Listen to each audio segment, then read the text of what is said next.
para saber que remédios são esses e como deve ser o tratamento da dengue, a gente conversa agora com o coordenador científico da Sociedade Brasileira de Infectologia, Alexandre Naime. Alexandre, muito obrigado pela sua presença aqui na CNN. Muito bom dia, Jairo. Muito bom dia a todo mundo que está ligado na CNN. Bem, vamos trazer então, por favor, a explicação de quais são esses remédios que eventualmente a gente possa tomar na perspectiva de uma melhora e que podem, no fim das contas, acabar piorando o quadro do paciente. Olha, Jairo, a dengue é uma doença muito complexa e que, em alguns casos, ela pode levar à morte. Infelizmente, a gente viu na reportagem que abriu aqui o nosso bate-papo, né? Como alguns óbitos, na verdade, centenas de óbitos já estão acontecendo no Brasil todo. E algumas medicações podem piorar, principalmente uma questão, um ponto de agravamento da doença, que é o sangramento, ou, como a gente costuma chamar em termos médicos, as hemorragias. Então, principalmente medicações que afinam o sangue, né, o termo popular para algumas medicações do grupo do ácido acetil salicílico, aspirina, devem ser completamente evitadas. Pessoas que usam anticoagulantes e que estejam com sinais e sintomas compatíveis com dengue, né? Então, pessoas que, por exemplo, tiveram infarto, estão tomando anticoagulante, ou tiveram derrame, ou AVC, né? O acidente vascular encefálico, estão tomando anticoagulante, ou por qualquer outro motivo, por trombose, devem ficar mais preocupadas e procurar atendimento médico. Não deve interromper o uso, mas procurar atendimento médico, porque nesses casos a gente pode ter doenças com sintomas hemorrágicos mais graves. Então, esse grupo de medicações, tanto que afinam o sangue, como é o ácido acetil salicílico, quanto anticoagulantes, não devem ser usados como automedicação, e aquelas pessoas que usam de forma rotineira, se tiverem sinais e sintomas compatíveis com dengue, devem procurar atendimento médico para melhor condução do segmento do caso. Doutor, então quais são esses sintomas que devemos prestar atenção para evitar a automedicação e, claro, automaticamente procurar a ajuda de um médico? A dengue, classicamente, começa com uma febre, que é geralmente uma febre alta, uma febre que vai acima de 38,5, mas geralmente 39 até 40 graus. Ela cursa também com dores musculares muito fortes, então dores pelo corpo, a gente chama de mialgia. Essas dores nos músculos, elas costumam também ser muito localizadas na musculatura atrás do olho, a hora que eu mexo o olho, por isso que a gente fala de dor retroorbitária, porque a gente mexe o olho com o músculo, né? É uma característica bastante comum. Além disso, a dengue pode dar dores nas articulações, joelhos, quadril, ombros, cotovelo, e costumeiramente também nos primeiros dias ela é acompanhada de racho cutâneo, que é manchas avermelhadas pela pele. Esses são os sintomas mais... E dor de cabeça também é um sintoma bastante frequente. Esses são os sintomas mais prevalentes, mais costumeiramente encontrados nos primeiros dias. E a gente insiste em uma coisa muito importante, Jair. Eu quero dizer uma mensagem muito importante. Dengue mata. Dengue não é uma doença leve, é uma doença que a maioria das pessoas vai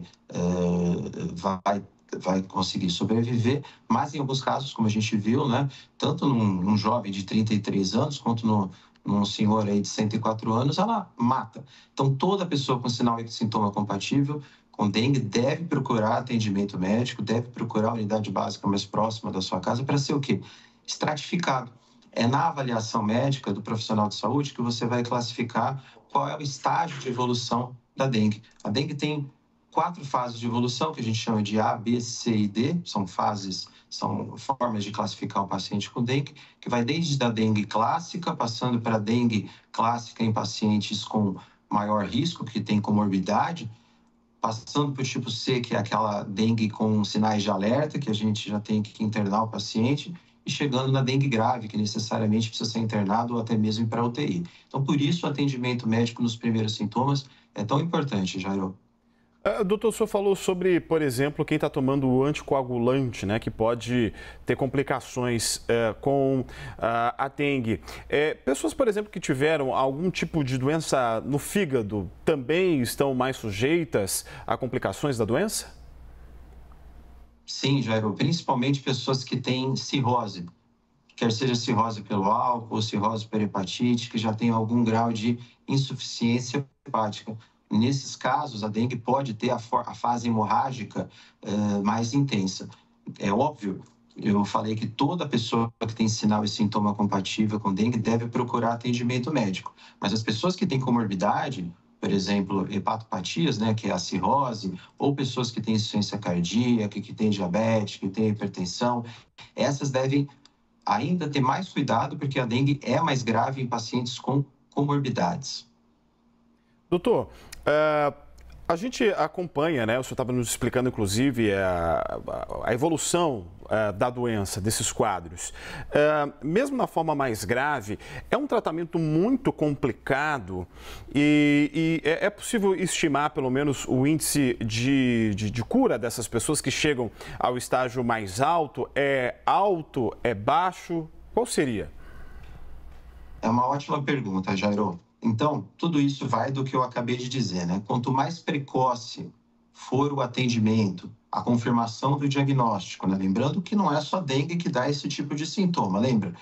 Eu falei dos sintomas de dengue, que é febre alta, dor pelo corpo, dores nas articulações, dor de cabeça, manchas pelo corpo, mas outras doenças dão isso também. Por exemplo, chikungunya, a infecção pelo Zika vírus, leptospirose, febre maculosa. Por isso que é tão importante procurar atendimento médico para a gente conseguir fazer diagnóstico. Fazendo o diagnóstico, a gente classifica nessas fases.